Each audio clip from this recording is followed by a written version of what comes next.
I'm Chad Chiniquy. I was born in Southern California, raised in California all my life. I'm one of 14 children. My mother and father were able to have 5 children naturally, and then they adopted 9 other kids. So grew up with a big family, small house. It was a lot of fun, actually. A lot of people around. But there wasn't a lot of money left over. So I've been working since I was a very, very young man. I did work all through high school. But then I was able to get into college. I wasn't admitted directly after the first time I applied. I had to negotiate my way into the university. And then I had to pay for college myself. So while I was there, I got a job working for a real estate consulting firm. And at that firm, what we did was we would help people structure real estate transactions. I was like, this sounds like something I'd like to do.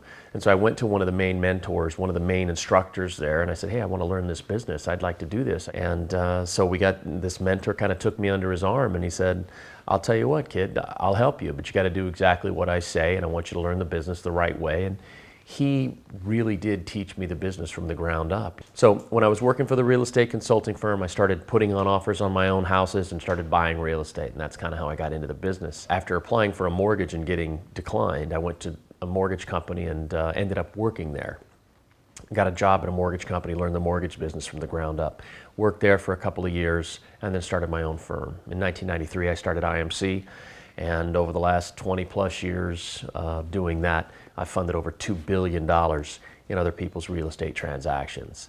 So I've been involved in the real estate business since the late 80s, and I have been involved in every type of personal real estate transaction you can imagine. I've done myself, obviously, personal homes and that sort of thing, and flipping houses, but I've done development and commercial properties and raw land and just about everything in between. I would have clients that would come to me that wanted to buy a house or build a house or do something with a piece of property, and so I had a couple of friends who had some money and we put together a small little fund. This was back in the mid-90s, and what we did with that money is we would loan it out to people. It was considered hard money, but we would loan it out to people who just for whatever reason couldn't qualify for traditional financing. Well, then along came the subprime mortgages, and all of a sudden people with less than perfect credit or people who couldn't prove their income could get loans. They could get financing. But there were so many other ways to get people funding that you didn't have to go to hard money any longer. Then after the crash, 2007, when it started to shut down, when credit markets really started to tighten up,